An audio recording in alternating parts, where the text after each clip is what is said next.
Marangkada na mga local city qualifiers sa iba't ibang bahagi ng bansa para sa regional championships ng National Basketball Training Center. Yan ang ulat ni Daryl Oclares ng PTV Sports.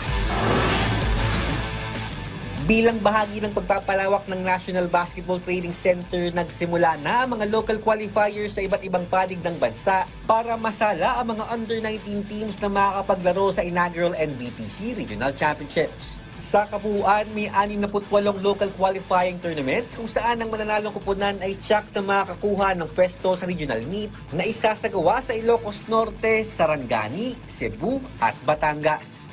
Ayon kay NBTC Program Director Eric Altamirano, layo ng torneo na makahanap pa ng mga mahuhusay na basketball players na mula sa mga probinsya. So we wanted to really give naman attention and awareness kung sino ba yung mga magagaling, mga provincial heroes natin. Gusto natin makilala sila for them to be identified for our national team. Bukod naman sa mga local teams, inaasahan din sa mas pinalaking NBTC National Finals ang pagsabak din ng ilang collegiate at international teams. Meron tayong manggagaling 10 from global naman, no? From USA, Canada, New Zealand, Australia, Italy, Europe, Middle East, yan. So magka-qualify yan. And of course, meron ding mga magka-qualify coming or may invite coming from the UAAP and the NCAA teams.